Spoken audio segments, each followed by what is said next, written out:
Hello बच्चों, let's read this question. The question is identify the incorrect statements from the following. और यहाँ पे statements क्या क्या गिवन है. The shapes of d x y, d y z and d z x orbitals are similar to each other and d x square minus y square and d z square are similar to each other. All the five d orbitals are different in size when compared to the respective 4d orbitals. All the 4d orbitals have shapes similar to the respective 3d orbitals. In an atom, all the 3d orbitals are equal in energy in free state. तो यहाँ पे हमारा की concept क्या हो जाएगा. अगर हम बात करें d orbitals की शेप्स की, शेप्स ऑफ d orbitals, तो डी सबशेल में टोटल ऑर्बिटल्स कितने होते हैं.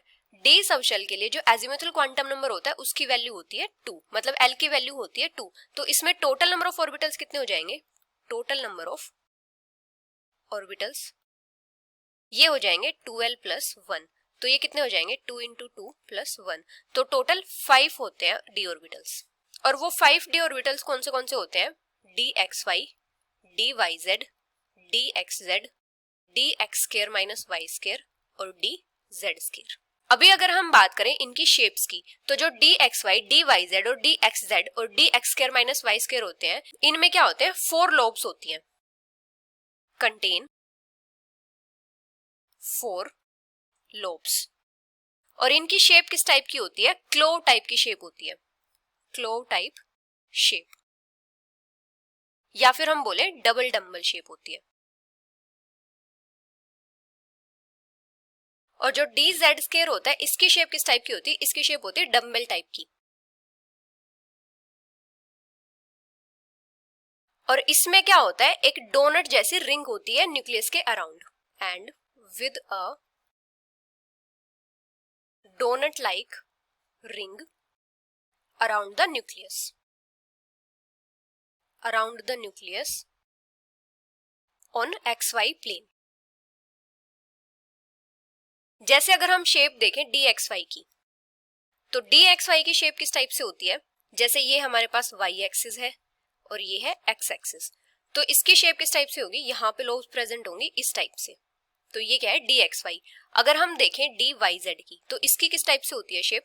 जैसे ये हमारे पास जेड एक्सिस है, ये है वाई एक्सिस, तो इस टाइप से लोब्स प्रेजेंट होंगी. अगर हम देखें डी एक्स जेड की, तो इसकी शेप किस टाइप से होती है. जैसे ये हमारे पास जेड एक्सिस है, ये है एक्स एक्सिस, तो यहाँ पे क्या होगा, इनके बीच में लोब्स प्रेजेंट होंगी इस टाइप से. अगर हम देखें d x square minus y square की, तो यहाँ पे क्या होगा, जो एक्स एक्सिस और वाई एक्सिस है उनके ऊपर लोब्स प्रेजेंट होंगी. जैसे ये वाई एक्सिस है, ये है एक्स एक्सिस, तो लोब्स प्रेजेंट होंगी इस टाइप से. अगर हम बात करें डी जेड स्क्वायर की, तो डी जेड स्क्वायर की शेप किस टाइप से हो जाएगी. जैसे ये हमारे पास एक्स एक्सिस है, ये है जेड एक्सिस, तो यहाँ पे लोब प्रेजेंट होगी इस टाइप से. और यहाँ पे क्या होगा, जैसे ये वाई एक्सिस है, तो यहाँ पे इस टाइप से रिंग प्रेजेंट होगी. तो ये क्या है डी जेड स्क्वायर. तो जो 5d ऑर्बिटल्स होते हैं उनका साइज उनके रिस्पेक्टिव जो 4d ऑर्बिटल्स होते हैं उनसे लार्ज होता है. और जो सारे के सारे d ऑर्बिटल्स होते हैं उनकी एनर्जी क्या होती है, सेम होती है. Each of d orbital possesses same energy. लेकिन ये डिफर कैसे करते हैं, in their orientation in space. तो यहाँ पे फर्स्ट स्टेटमेंट क्या है, the shapes of d x y, d y z and d z x orbitals are similar to each other and d x square minus y square and d z square are similar to each other. तो ये statement incorrect है. Second है, all the 5d orbitals are different in size when compare to the respective 4d orbitals. तो ये statement correct है. Third है, all the 4d orbitals have shapes similar to the respective 3d orbitals. तो ये statement भी correct है.